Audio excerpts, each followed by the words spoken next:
एक आमदारांनी मेल पाठवला की 100 कोटीच्या सौर ऊर्जा प्रकल्पाला मंजुरी मिळाली, असं काही झालंय का? आता हे आमदार आमच्या योजना चोरा लागले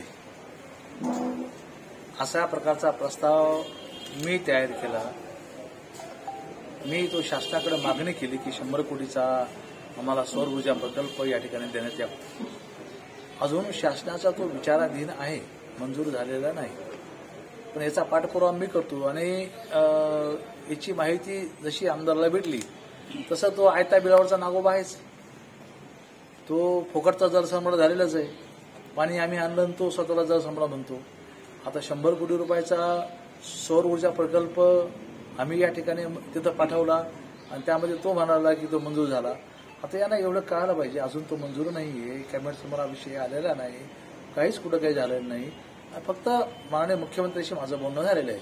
मग असे जर बोलल्यानंतर मग तो प्रस्ताव मागं पडेल ना. मग ठीक आहे तो मग ताण करू मंजूर. मी जर बाजूला सरकतो हा मंजूर होणार नाही प्रकल्प. तर हा प्रस्ताव मी दिलेला आहे शासनाकडे. थीम पार्कचा प्रकल्प मी दिलेला आहे शासनाकडे. मला असं वाटतं की आता हा प्रकल्प दोन्ही प्रकल्प मी तयार केले आणि फुकटचं श्रेय घ्यायचा त्याचा जुना धंदा आहे, त्यामुळं त्याला कोणी पिकणार. भाऊ, अजून एक भाजप आणि पक्षाने अशी मागणी केली की काही जागा मित्र पक्षांना समजुतीने लढणार, मैत्रीपूर्ण लढत होणार, त्यात जालन्याचा नंबर आहे का?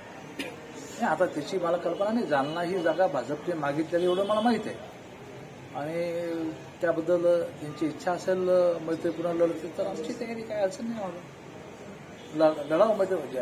बघा, लोकशाहीमध्ये कोणालाही उभारायचा अधिकार आहे, कोणालाही लढण्याचा अधिकार आहे. परंतु हा निर्णय वर पक्ष पातळीवर घेतला गेला तर मग निश्चितपणे आमची तयारी नाही. जालना असू शकतो. आता वरच्या पातळीचे निर्णय काय घेतात मला माहिती नाही. ते मंडळी वरचे लोक निर्णय घेतील.